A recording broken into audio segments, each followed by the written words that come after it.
Soy Fernando Díaz Villanueva. Hoy es 21 de noviembre de 2019 y esto es La Contracrónica.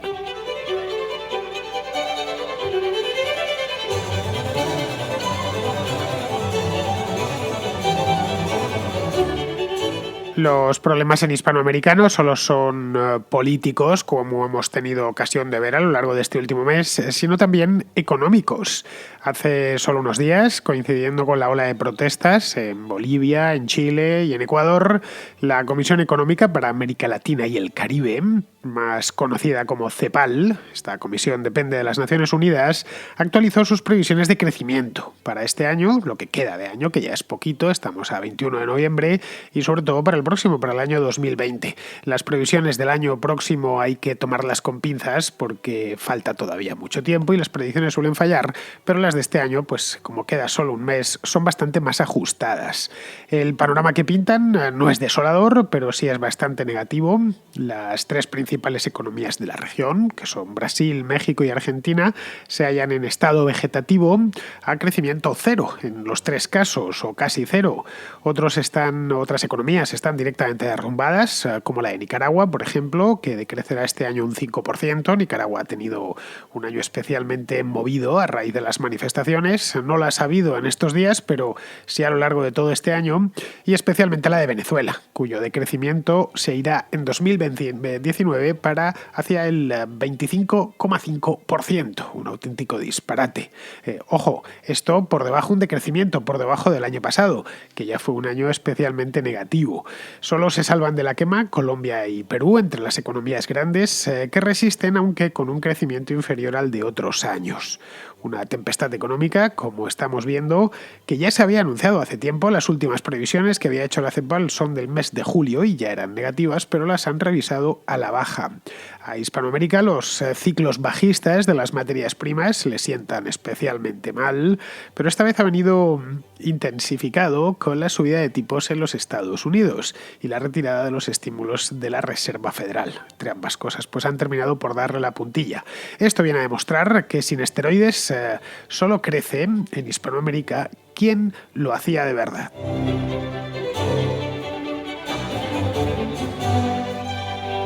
En Hispanoamérica y el Caribe hay un total de 32 estados soberanos, serían 33 con Puerto Rico, pero bueno, Puerto Rico no es propiamente un estado soberano, sino un estado libre asociado de los Estados Unidos. Luego sus agregados económicos por lo general suelen figurar dentro de los de Estados Unidos y no de los de, podemos tomarlo como dentro de la zona de la América hispana y el Caribe.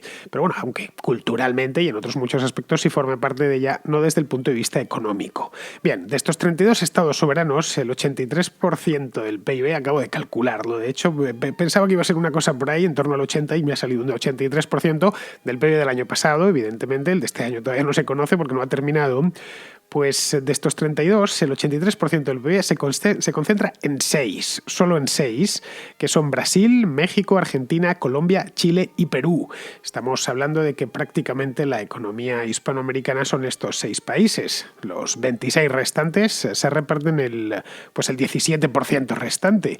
De modo que poco importa que microestados como, qué sé yo, Granada, Antigua y Barbuda o, no sé, San Vicente y las Granadinas, que son estos microestados del Caribe, con un tamaño minúsculo y obviamente un PIB minúsculo también, pues que estos países les vaya bien o mal, porque al final la salud económica de aquella región depende de 6, exclusivamente de 6, y muy especialmente de 3. Ojo, os preguntaréis cuál era el séptimo. Pues el séptimo es Venezuela. Venezuela, que sigue cayendo en la tabla de PIB, y ya después vendría la República Dominicana, que al contrario, que es un país que crece con muchísima fuerza, y como siga decreciendo Venezuela a este ritmo, ahora mismo en el PIB, el PPP está ahora mismo en 310.000 millones de dólares para Venezuela y la República Dominicana 201.000. Es decir, hay más diferencia entre Perú y Venezuela hoy por hoy que entre la República Dominicana y Venezuela, una cosa alucinante. Pero bueno, esto, como bien sabemos, el derrumbe económico venezolano es de estos que te ponen los pelos como escarpias. Bien, al final lo que os decía, la salud económica de toda aquella zona depende de 6 y muy especialmente de 3, que son Brasil, México y Argentina, los que os comentaba antes, que entre los 3 totalizan el 67% del PIB regional. Bien, estas 3 economías están acatarradas, creo más están acatarradas desde hace tiempo, no es una cosa de ahora, vienen de unos años especialmente malos y como consecuencia el crecimiento económico promedio será ridículo en toda Hispanoamérica, estoy hablando, y el Caribe, del orden de para este año, Ojo, estoy con datos de este año, los del año 2020, que tengo aquí la previsión de la CEPAL. Pues bien, como os he dicho antes, está bien leerla, pero esto lo irán revisando a lo largo del año que viene un montón de veces, así que tampoco merece la pena a estas alturas, en noviembre de 2019, sin que haya siquiera empezado el año 2020, ponerse con ello. Puede pasar muchísimas cosas. En cambio, los de 2019 sí que son previsiones más o menos ajustadas, porque ya buena parte, casi todo el año ha transcurrido. Bien, en el caso de, si lo tomamos todo, toda la región completa, el crecimiento este año va a ser ridículo. Del orden un promedio, estoy hablando, del orden del 0,1 o 0,2% con respecto a 2018. Es decir, están en encefalograma plano la economía hispanoamericana. En algunos casos habrá decrecimiento, como es el caso de Argentina. La CEPAL prevé que la economía de Argentina decrezca este año un 3%, lo tengo aquí delante. El año que viene prevén menos, un menos 1,3%, pero bueno, ya veremos. De nuevo, pueden pasar muchísimas cosas y lo mismo se pone a crecer o lo mismo directamente, y teniendo en cuenta el mal estado en el que están, pues el año que viene vuelve a decrecer por el mismo estilo. La verdad es que no tenemos ni idea, así que mejor no hacer predicciones. A mí, a diferencia de lo que sucede con los de la CEPAL, a mí no me pagan por equivocarme, es decir, no me pagan por hacer predicciones equivocadas que luego no se cumplen. Bien, esto es lo que prevén la CEPAL para este año, para 2019, que además coincide con las previsiones que tiene, que coincide a grandes rasgos, el FMI y hasta el propio gobierno argentino. Este ha sido un año perfectamente olvidable para todos los argentinos. La economía decrece, sí, pero bueno, todo lo demás crece. Crece el desempleo, crece la inflación, crece la deuda pública, etc. También ha crecido el número de votantes para los peronistas que deben su victoria electoral del mes pasado, iba a decir en buena medida, en prácticamente todo, lo deben a la crisis económica. Sin esta crisis que ahora mismo en Argentina, Alberto Fernández lo hubiese tenido mucho más difícil para ganar las elecciones. Quizá en segunda vuelta lo hubiese conseguido, pero desde luego no en primera vuelta ni del modo en que lo hizo. En Brasil, el efecto Bolsonaro aún no se ha dejado sentir. Este hombre va a hacer un año ahora. Él entró el día 2 de enero. 11 meses, no llega a 11 meses casi, y se hablaba de que uno de sus principales puntos en la campaña electoral era recuperar la economía brasileña, pero vamos, la economía brasileña no se ha terminado de recuperar. Da, es cierto, algunas buenas señales, pero en líneas generales está averiada desde hace muchísimo tiempo, desde hace 5 años, desde el año 2014, que aquello empezó a caer. Pues curiosamente hicieron 2 eventos seguidos, las Olimpiadas y el Mundial de Fútbol, y en 2014-2016, y esto parece casi una maldición. País que celebra unas Olimpiadas, un Mundial de Fútbol, país que se mete en crisis. Es automático. Es como lo de los rascacielos. País que empieza a edificar rascacielos, después de la ola de rascacielos suele venir una crisis. Estas fiestas de gasto y de despilfarro al final terminan cobrándose su factura, su preceptiva factura, y lo de la Olimpiada o lo del rascacielos no deja de ser un símbolo. Bueno, el hecho es que desde 2014 la economía brasileña no levanta cabeza, no termina de enderezar el rumbo, y este primer año de Bolsonaro no ha sido una excepción. El año pasado creció algo, creció poquito, un 1%, y este año, según la CEPAL, andará por ahí, y a lo peor ni llega. Lo tengo delante, pues a ver qué busque. Por aquí estaba Brasil, pues Brasil un 0,8%, es decir, sí, prácticamente lo mismo que el año pasado. Luego, si vamos a México, el panorama es muy similar. El nuevo presidente, Andrés Manuel López Obrador, llegó hace también un año, algo más. Este sí que va a hacer un año ahora, porque entró a principios de diciembre, y se encontró la economía creciendo al 2%, algo gripadilla, pero bueno, todavía crecía un poco. Pues este año, según la CEPAL, se quedará a cero directamente. No crecerá, sí un poquito, según la CEPAL será un 0,2%, pero el año que viene, eso sí, según esta gente, volverá a crecer, no con fuerza, pero sí un poquito más, un 1,3%. Bueno, la situación, como vemos, del año pasado a este habrá empeorado en México, habrán pasado, como os he dicho antes, del 2% del año pasado al 0,2% de este año. Es decir, no se ha metido en recesión, pero poquito les ha faltado. Y luego la buena noticia, entre comillas, pues habría que buscarla en Colombia y Perú. La cosa no está tan mal allí. Ambas economías crecerán, pero por debajo de lo que lo solían hacer hace tiempo. Colombia crecerá un 3,2% y Perú un 2,5%. Colombia, eso sí, mejorará ligeramente, porque el año pasado creció un 2,6%. Así que este año le ha ido, en líneas generales, algo mejor. Pero Perú, en cambio, lo empeorará, ya que viene de apuntarse un crecimiento del 4% en 2018. Esto se podría buscar que el problema ha sido de los problemas políticos, pero Perú arrastra problemas políticos y es un país, en este aspecto, la última década ha sido maravilloso. Daba igual lo que pasase en política y allí están siempre liados con algo, que el país crecía de cualquier manera. Ojo, lo sigue haciendo, insisto. Este año crecerá y el año que viene, según la CEPAL, al menos seguirá creciendo. Algo parecido le va a suceder a Chile, que el año pasado creció bien, creció un 4%, y este habrá de conformarse, según la CEPAL, con un 1,8%. Evidentemente, las protestas en Chile, que han sido especialmente violentas y muy destructivas desde el punto de vista material, pues esto tendrá que pasar factura, no hay otra. Solo la reconstrucción de todos los daños que han provocado los manifestantes sobre el capital fijo, es decir, las estaciones de metro, los edificios incendiados, etcétera, eso a la economía chilena le va a terminar costando un buen dinero y lo va a notar en el crecimiento. Luego otras economías más pequeñas, como la de Ecuador, también se han ralentizado de manera notable. Y en 2018 la economía ecuatoriana creció un 1,4% y este año se quedará, según la CEPAL, pues se va a quedar a cero. Pero en el caso de Ecuador a cero, vamos, que no crecerá absolutamente nada. En Ecuador también ha habido problemas. Todos los conocemos, con el presidente, con el expresidente empujando desde fuera, y eso obviamente pues habrá tenido huelgas generales, y estará teniendo su consecuencia dentro de la economía. En este punto habría que preguntarse cuánto ha influenciado la situación política, que no es muy buena casi en ningún país, desde luego de los grandes en ninguno, con la excepción de México, que tiene bastante estabilidad política con López Obrador, pues cómo ha influido esa inestabilidad en la atonía económica.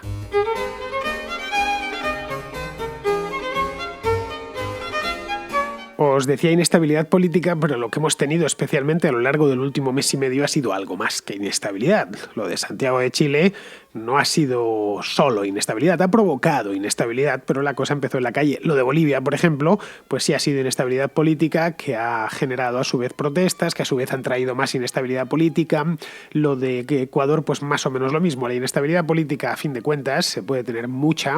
El caso de España es clarísimo, tiene mucha inestabilidad política desde hace años, pero en cambio eso no se ha visto en las calles. Vamos, no hay inestabilidad en las calles más allá pues de las manifestaciones que hubo en el mes de octubre en Barcelona, pero estaban localizadas exclusivamente allí. El resto del país se vive con bastante tranquilidad y sobre todo no ha afectado lo que es al crecimiento a lo largo de los últimos años, pero en este caso de la América hispana sí se puede establecer relación. Es decir, ¿ha existido relación entre esto? Pues a ver, evidentemente algo de relación existe. Y quien no quiera verla, pues es que está ciego. Sí, es obvio. No viene bien que incendien las estaciones de metro. No viene bien que un presidente, qué sé yo, pues haga un fraude electoral, como es el caso de Evo Morales, y genere todo este mes de auténtica locura en Bolivia. Tampoco viene bien que el caso Argentina concretamente, pues que vengan unas elecciones y el gobierno decida gastar todo lo que tiene, devastar la moneda, etcétera, para conseguir salvar el pellejo en el último momento. La política y la economía están ligadas de una manera bastante cercana. Es no verlo, ya digo, es estar ciego. Pero bueno, el hecho es que en esto habría que irse un poquitín más al fondo y no ver solo la superficie, que es muchas veces lo único que miramos. Las economías hispanoamericanas son por lo general, hay excepciones, pero por lo general son economías precarias. Hay muchísima gente que vive con lo opuesto y al borde mismo de la subsistencia. En fin, economías con tasas de ahorro irrisorias, mercados financieros en pañales cuando los tienen y muy poco capitalizadas. Esta es la realidad. En cuanto el crecimiento se ralentiza, aunque solo sea 1 o 2 puntos, la población lo nota en el acto y además lo nota de manera directa. Especialmente los que viven del sector informal, o directamente, no en el sector informal. Y carecen, por lo tanto, de títulos de propiedad. Títulos de propiedad de todo lo que les rodea, de lo que se creen propietarios, es decir, de su propia vivienda, de su motocicleta, si es que la tienen, de su camioneta. A menudo no son propietarios de todos esos bienes de los que disfrutan y que en muchos casos les son imprescindibles para, por ejemplo, pues, realizar su trabajo.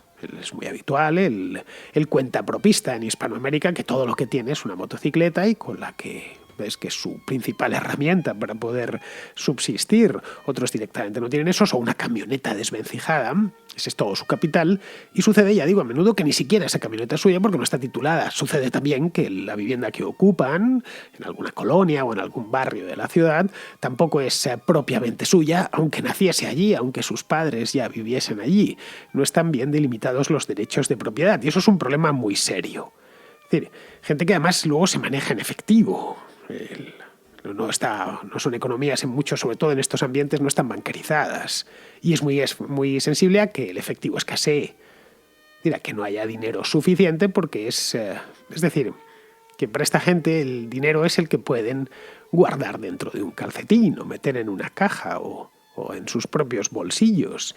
Es por ello que durante décadas los gobiernos hispanoamericanos solucionaban, poned esto por favor entre comillas, todos los problemas económicos tirando de impresora y desatando olas inflacionarias una tras otra. Esto es algo que, cualquier argentino de cierta edad o cualquier peruano de cierta edad o mexicanos lo mismo, los que vivieron la inflación de los años 80 o los brasileños conocen bien y conocen muy de cerca. Han vivido, el caso de los argentinos es mucho más reciente porque lo de Argentina sí que ha sido una ola tras otra, en otros países consiguieron poner coto a aquello, que han visto cómo la moneda, el dinero que tenían en sus bolsillos perdía valor de una manera bastante repentina. Y era porque el gobierno se había puesto a crear ese dinero, a imprimir o a crearlo, en definitiva, desde la nada. Esas crisis inflacionarias a menudo desembocaban en crisis políticas. Esto sucedió en los años 80, la famosa década perdida de Hispanoamérica. Hoy solo Venezuela y Argentina siguen haciendo experimentos con la moneda. Pero Venezuela en este caso yo creo que juega una liga aparte porque lo de Venezuela es un experimento así general, de todo tipo. Es un experimento social, político, económico, etc. El resto de Hispanoamérica no ha tenido que padecer un flagelo semejante, en algunos parecido, pero no semejante, desde luego. Tampoco incluyo a Cuba, que ese es el experimento originario de todo esto, al menos de toda esta variedad de experimentos. Pero si nos salimos de estas cosas extremas, una de las características del hispanoamericano es ver cómo vive obsesionado con el dólar. Es llamativo, además. No hay un argentino, un colombiano, un mexicano, un venezolano, sin ir más lejos, que no te diga de memoria el cambio del día que tiene el peso o la moneda local. Bolívar, el quetzal, la que sea. Pero se la sabe. Una cosa que llama mucho la atención. El español medio no tiene ni idea de cuánto se está cambiando el dólar hoy por el euro, pero es que tampoco lo sabía cuando existían las pesetas. Le preguntabas cuántas pesetas es un dólar, pues te aproximaba, pero no, realmente no lo sabía. Es más, solo adquiría dólares por si tenía que viajar a los Estados Unidos. La dependencia del dólar les lleva, por un lado, a proveerse de ellos mediante exportaciones y, por otro, a ser extremadamente sensibles a la cantidad de dólares que hay en el mercado mundial. En el momento en el que la oferta de dólares se contrae, sobrevienen los problemas, automáticamente además. Pueden siempre incrementar las exportaciones a estos países para procurarse más dólares, pero eso no siempre es posible. A fin de cuentas, el precio de los productos, de cualquier tipo de producto, no lo pone el vendedor. Eso lo faltaba, claro. Imaginemos, bueno, pues me vas a tener que comprar el quintal de soja a tantos miles de dólares. ¿Por qué? Pues lo digo yo, porque para algo te lo estoy vendiendo. No, eso no es así y evidentemente los vendedores lo saben. Y luego porque además, y esto también es importante, el tipo de productos que exportan estos países suelen ser materias primas. La única excepción aquí sería México, cuyos productos de exportación son básicamente industriales. Esencialmente vehículos y material electrónico dirigido hacia los Estados Unidos. Muchas veces las fábricas están a 10 metros de la frontera con los Estados Unidos. Gracias al acuerdo al NAFTA, al Tratado de Libre Comercio de Norteamérica, pues posibilitó que muchísimas fábricas, tanto estadounidenses como canadienses, se estableciesen en territorio mexicano, y eso ha hecho de México un país, pues de los países más industrializados del mundo, al menos desde el punto de vista de la exportación. Pero incluso la economía más avanzada de toda esta región, que es Chile, exporta básicamente materias primas, cobre sobre todo. Es el 60% de sus exportaciones, ya sea cobre en bruto o cobre refinado. Pero en Chile, en cambio, han conseguido fijar mucho mejor los derechos de propiedad, ofrecer seguridad jurídica a los inversores, en fin, crear un pequeño mercado interno que funciona más o menos bien, y luego tienen un gasto público muy contenido, que no asfixia al gobierno con una deuda inmanejable. La deuda pública de Chile actualmente es del 25% sobre el PIB. Ojo, y la han tenido más baja, ¿eh? En Argentina, para que nos hagamos una idea, es del 90%. Pero eso no le ha librado de la inestabilidad. De hecho, ha sido Chile el gran protagonista de este último mes, junto a Bolivia, cuya economía crece, la de Bolivia, ¿eh? Y seguirá haciéndolo. Luego, la correspondencia entre los problemas económicos y la inestabilidad existe, pero no siempre es así. México es un ejemplo, como os decía antes. La economía está gripada, pero reina la más absoluta tranquilidad en la calle. La inseguridad que inquieta a los mexicanos no tiene tanto que ver con los manifestantes con sus cócteles Molotov como con los cárteles del narcotráfico y los delincuentes comunes. De cualquier modo, lo que sí que es cierto, y esto es, de nuevo, estamos ante algo que es tan evidente que lo tenemos delante de nuestras propias narices, es que hay cierto círculo vicioso que no consiguen romper. Porque las vacas gordas rara vez se emplean en capitalizar y modernizar estos países. Y sí, en cambio, en aumentar el tamaño del aparato estatal, lo que hace aún más difícil la recuperación cuando ésta llega en algún momento, llega. Es decir, han ido perdiendo en la última gran subida, el último gran periodo alcista de las materias primas. Hemos visto cómo se ha desaprovechado en muchos lugares. El caso de Brasil es el más claro, pero no ha sido el único. Así que nada indica que cuando las primas vuelvan a subir y el dólar vuelva a abundar, que lo hará de una manera u otra, todos estos países, o casi todos, aprovechen el tren.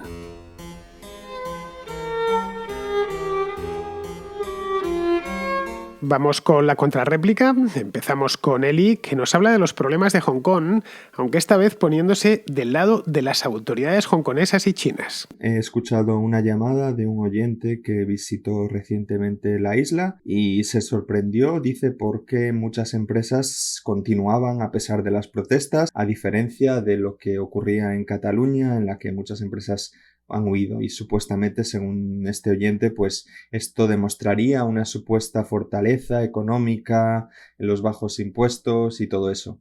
Bueno, yo simplemente quería recordarle a este oyente y a todos los oyentes que Hong Kong está en recesión. Lleva 2 trimestres consecutivos destruyendo riqueza y el último trimestre la caída ha sido especialmente pronunciada. La economía ha caído más de un 3%. Entonces no sé muy bien qué modelo es este del que me hablas.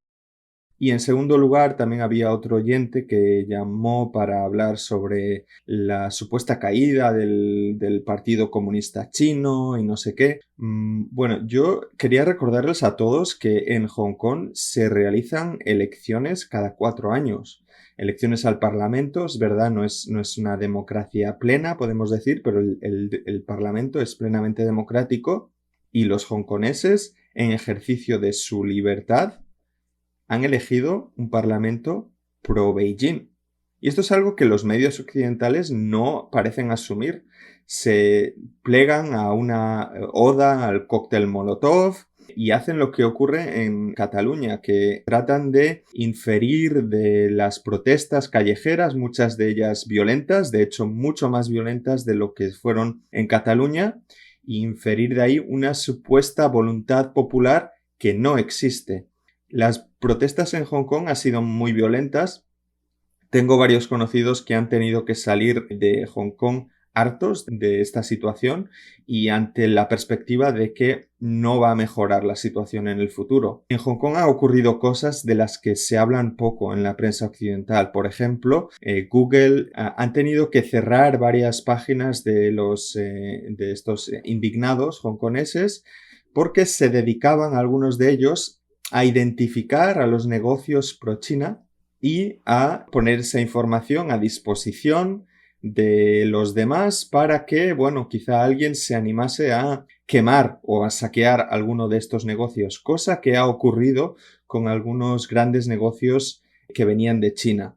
Yo no sé muy bien qué está haciendo mal China en esta situación y qué están haciendo bien estos mandelianos hongkoneses para que les echéis tantas flores.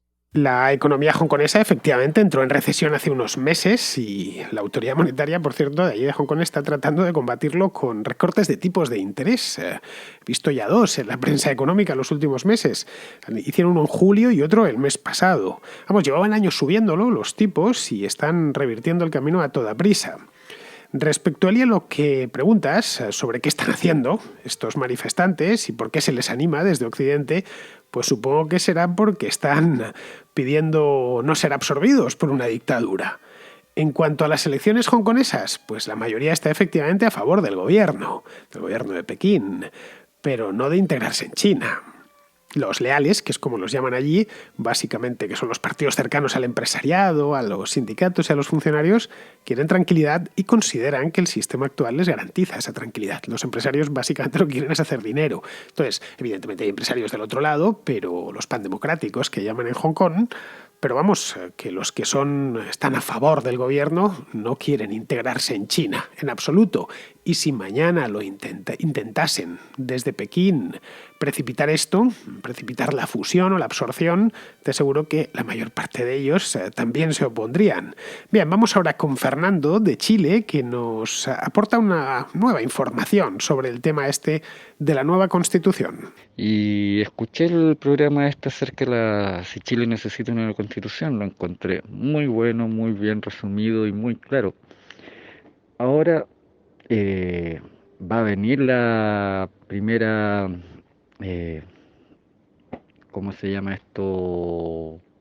Consulta en abril y como siempre el Partido Comunista dando su nota alegre, dice que no está de acuerdo con que la constitución sea por los 2/3, que no sea, que quieren ahora que los mayores de 14 años voten, que quieren una ley de paridad de género para que estén 50 y 50 en tanto en el Congreso como en todo el aparato estatal. Si no les dan esas cuestiones no van a participar. Bueno, allá ellos. Acá en este minuto, eh, más que no querer o querer una nueva constitución, está el siguiente dilema. Si gana el cambiar la constitución, ya, se sigue con el trámite, pero ¿qué pasa si gana el no? Que quedemos con esta constitución que tenemos ahora. ¿Qué van a hacer los que no les gusta? ¿Van a quemar medio pueblo otra vez? Ese es el temor que hay ahora. No que se haga otra nueva constitución. Ya, si hay que hacerla, será.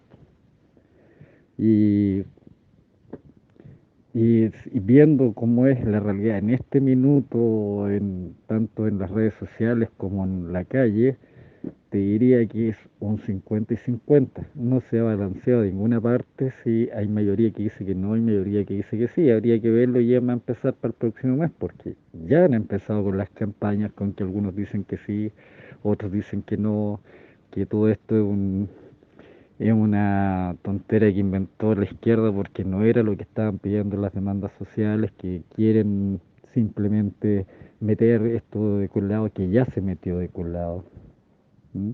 La izquierda dijo que estaba en contra porque esto se hizo en cuatro paredes sin que lo subiera nadie. Dieron la conversación completa, todas las discusiones completas de todos los partidos en vivo para todo el país.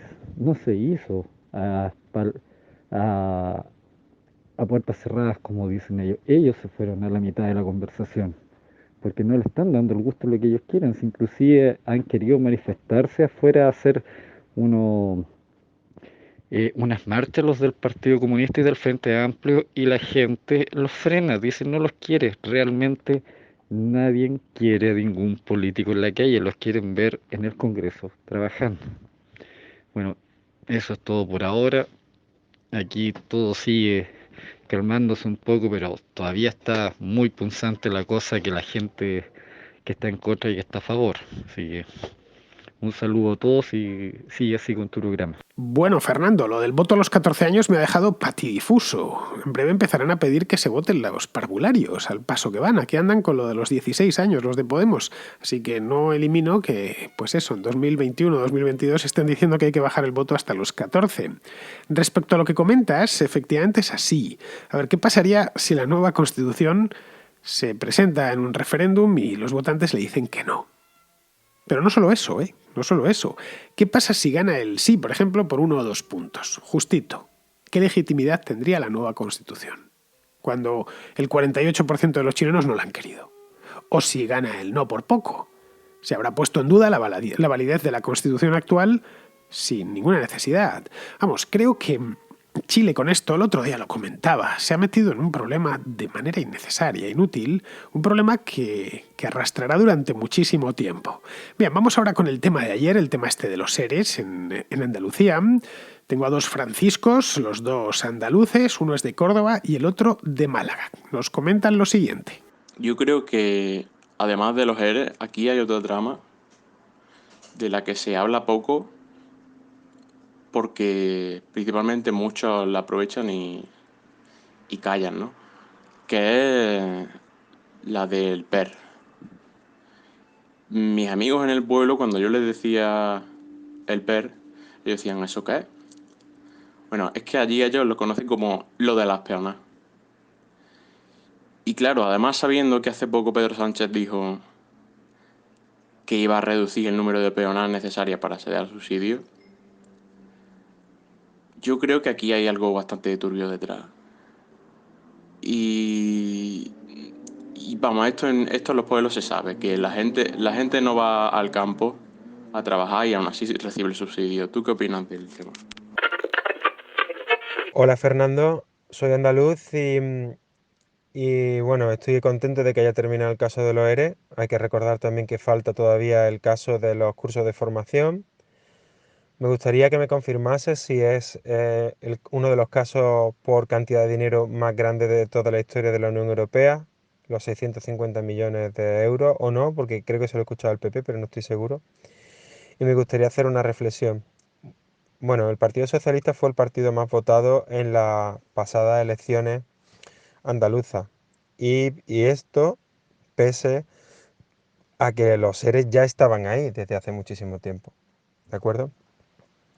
Y esto se debe, en mi opinión, a que primero la justicia ha sido muy lenta, por lo tanto el efecto corrector que pueda tener la justicia sobre las elecciones se pierde ese feedback. Entonces, bueno, pues es una pena, ¿no? Si tarda tanto tiempo, la gente dice, bueno, no afecta tanto. Yo veo que esta gente ha robado, pero a mí me va bien. O a mi primo le han dado una subvención, etcétera. Pero sobre todo, quizá el peor, y esto es una reflexión que yo hago, lo peor es la ayuda fiscal interautonómica. ¿Cómo van a aprender los andaluces, los gallegos, los extremeños? ¿Cómo van a aprender que lo que están votando afecta a sus bolsillos, a sus impuestos, al paro? Si cuando le va mal a una comunidad autónoma le llega ayuda de otras comunidades autónomas como Madrid. No van a poder aprenderlo porque voten lo que votan al que más le prometa cosas. Si sale mal, ya lo pagará otro que le vaya mejor. Entonces, esto desvirtúa la democracia en sí, ¿no? En mi opinión. Bueno, una cosa que tenemos que tener clara los andaluces es que aquellos que dicen que ha mejorado muchísimo la autonomía con el Partido Socialista hay que refraseárselo siempre. Hay que decirle, Andalucía ha mejorado pese al gobierno socialista que nos ha reprimido muchísimo tiempo. La cantidad de dinero que se mueve aquí es muchísimo y sin embargo seguimos siendo una de las regiones con más paro de toda la Unión Europea. Un saludo y enhorabuena por el programa. Bueno, en cuanto a lo del PER, pues opino que es un disparate, que desincentiva el trabajo, da pie a infinidad de fraudes y, bueno, además es una herramienta de clientelización para políticos y sindicatos. Vamos, es que no le veo ninguna parte positiva. Te aseguro que si lo tuviesen que pagar sus vecinos, los vecinos de la comarca o del pueblo, lo quitarían mañana mismo. Pero claro, es que ese subsidio se financia con el contribuyente urbano, que lo desconoce todo sobre el sistema de subsidios del campo andaluz y del campo extremeño. Por lo tanto, se pueden seguir regándolo, si no con aguas, sí con subsidios, porque quien al final lo está financiando no se entera muy bien qué es lo que pasa allí. Respecto a lo que comenta Francisco de Málaga, pues no te sabría decir si es el mayor caso de corrupción de la Unión Europea. Tendría que ir mirando país a país. La cosa debe de estar competida, ¿eh? Porque en Italia y Francia han tenido casos de corrupción muy sonados. Mira, el caso Elf Aquitaine, por ejemplo, en Francia, esto fue hace unos 20 años, se cifró en muchos millones de euros, ¿eh? Y terminó con el ministro de Exteriores, que había sido ministro de Exteriores de Mitterrand, condenado a prisión. En cuanto a lo que comentas de las transferencias entre autonomías, pues a ver, esto es algo que permite a los gobernantes insensatos, o a los gobernantes básicamente de autonomías muy deficitarias, como puede ser la Andalucía, disponer de muchos más fondos de los que le permitirían sus contribuyentes. A ver, si el desorbitado gasto público andaluz o extremeño tuviesen que financiarlo los contribuyentes andaluces y extremeños, te aseguro que no podrían gastar tanto, lo que he comentado antes con el PER. Esa es una de las razones por las que cada autonomía debería recaudar sus propios impuestos y luego pues pagar un canon para mantener el ejército, las embajadas y emergencias puntuales que requieran de la solidaridad de todos. Las inundaciones que hubo, por ejemplo, en Levante hace un par de meses. Muy bien, pues vamos a terminar ya. Vamos con Pizarro, que nos habla de esto mismo, de los seres. Ahora que lo que era evidente para quien quisiera mirar, y ahora que es evidente que se prefirió no mirar, ahora queda reconocer a los valientes que no callaron y reconocer el hedor de los canallas. Hedor que lleva en el cargo el actual presidente de los socialistas, y hedor que no puede disimular porque es presidente del gobierno gracias al sofoco y el escándalo que sintió ante la peste ajena. Lo que se podría haber paliado con ese dineral, y lo que se podría haber acortado el régimen corruptor andaluz sin ese apuntalamiento económico, son asuntos que a nadie importa y que nadie va a resarcir. Lo hicieron porque pudieron y cuando vuelvan a poder, un cordial saludo de Pizarro. Pues queridos amigos, hasta aquí ha llegado la contracrónica de hoy, y hoy sí, la de esta semana. Estamos ya a jueves, mañana es viernes y habrá por lo tanto contrahistoria. Es una pena, pero mañana no estará Alberto Garín, ya volverá el mes próximo. Hemos hecho 2 programas seguidos, el de los 2 últimos viernes los he tenido al pobre Alberto teniendo que venir hasta aquí, desde lejísimos además, porque viene desde Segovia para grabar el programa, los que hemos hecho sobre la América hispana antes de la independencia y sobre Simón Bolívar. Así que mañana ya no hablaré de este tema, será otro tema que os invito a que os paséis mañana por la contrahistoria para saber cuál es. Y eso mismo, me despido de vosotros. Todos los que queráis escuchar la contrahistoria tenéis que hacerlo en el canal vecino, en iVoox estoy hablando, porque en este pues se quedará así hasta el próximo sábado, que creo que tendremos contraportada. Pues eso, hasta mañana amigos.